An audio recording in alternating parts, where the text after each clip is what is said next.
Hey, all of you Kids Ministry Amazing Sunday School teachers. I cannot wait to see you this coming Sunday. I want to give y'all just a little heads up on what your lessons are about this coming Sunday, September 21st. So in kindergarten, they're going to be learning the beginning part of the 10 Commandments. So 1st through 6th grade, we just finished the 10 Commandments, and kindergarten, you're going to start it over the next 2 weeks. So this week is on the first 4, where it's love God. And we learned some motions for those first 4. Actually, I'll show you the other ones next week as well. But for the first 4, we're going to put God first. And this is just in very simple terms for them to understand. So put God first. Number 2 is don't bow down to any other idols. Number 3 is about his name. And so we think about an M in his name. And we're going to treat his name special. And number 4 is about the Sabbath, about keep the Sabbath holy and rest. So you've got some really fun activities that are going to be coming. You're still in that cute little series about Tippy's Mouse House. And one of the fun activities that you get to do this Sunday, we're going to pretend like some mice are hiding around the room. So you're going to see some pom-poms in your little kits that are there. And so you're going to tell them, we're going to go on a hunt for 10 mice. Have the kids cover their eyes. You're going to put the pom-poms around the room. And when they found all 10, say, yay, you did it. And what does that have to do with the story? Today, Moses gets 10 of something, and they're going to have to listen for what is the 10. It's the 10 Commandments. So you're going to teach them the 10 Commandments. Put God first. Worship God only. Don't bow down to other idols. Say God's name. It's special. Say it with love. And remember God's day of rest. They also have a really fun life application to do in kindergarten, where you're going to tell them to perform a challenge without messing up.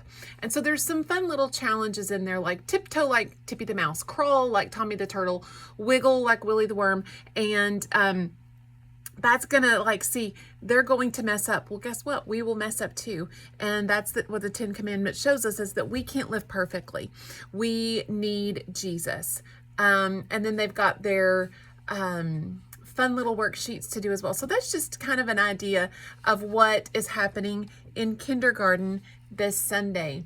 So for our older kids, the 1st through 6th graders, we're going to be learning a lesson about the 12 spies this Sunday. And I love doing some research. I love getting into history and seeing what does all of this mean. And so let me just give you guys just a little bit of information. So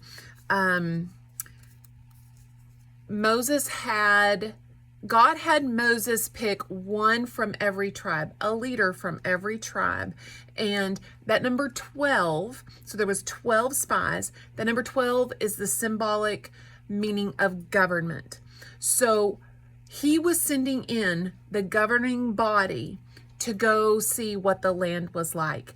And they needed to understand God's in charge. He's giving you the sheriff's badge. You're just scoping out the land. You're going to see everything God is about to give you. And it didn't quite happen that way.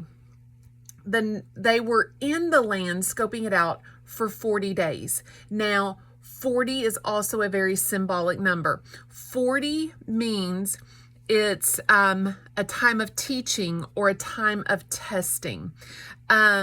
So this was not just the land of Israel being tested. This was, are you as my leaders, you 12, are you going to trust God? Are you going to pass this test and trust me on this new land? So if you look in Hebrew, Jewish circles, this whole situation has a name given to it. And I don't know if I'm going to say it correctly, but I'm going to sure try. It's called Miraglim, M-E-R-A-G-L-I-M, Miraglim. And it translates how the truth got a lie. And they walked into that land with the truth that we are the leaders and God is going to give us this land. He's promised us this. And they walked out not walking in faith, but walking in fear. Moses was leading 2 to 3 million people.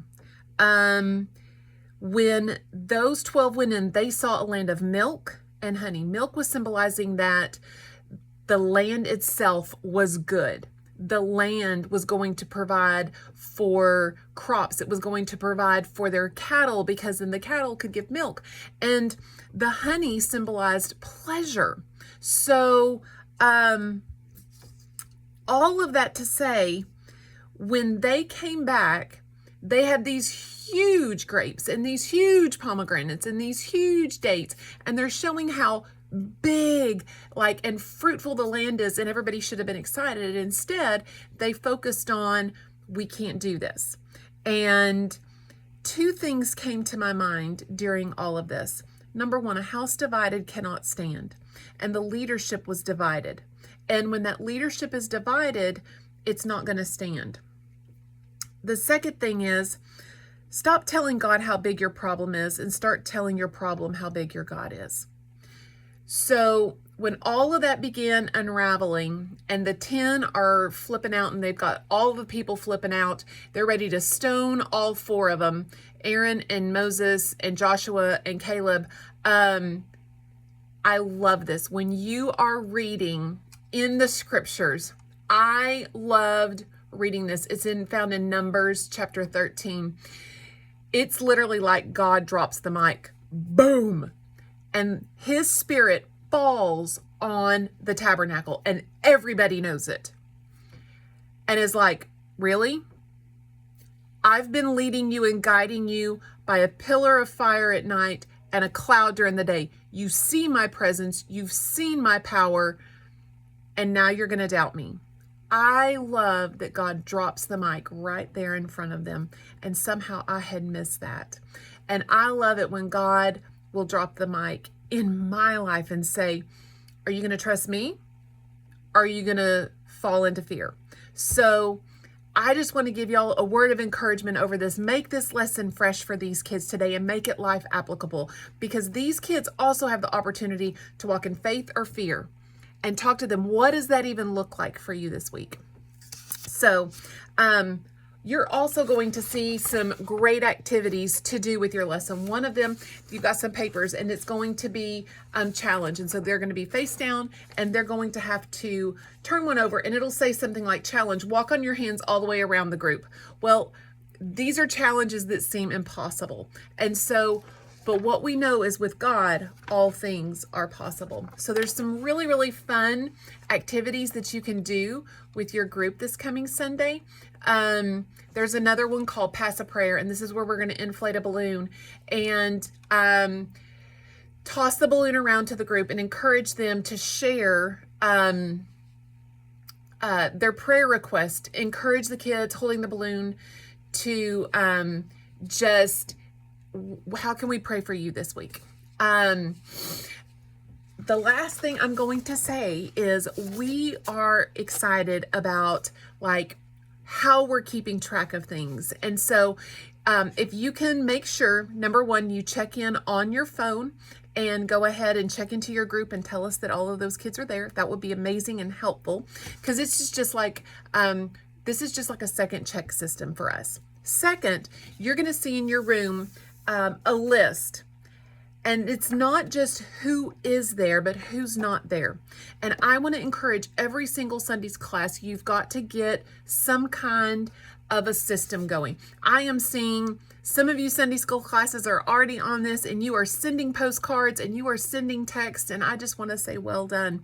So I want to encourage all of you, take time and look at who is not there and send a text this week. Write a postcard. If you write a postcard right then and you leave it in your room, I will get it mailed for you. You just put the kid's name on it and we'll get it all filled out, because we want these kids to know we want them here. We miss them. So I just want to thank you again for all you're doing. You have an awesome week, and I cannot wait to see you on Sunday. Bye.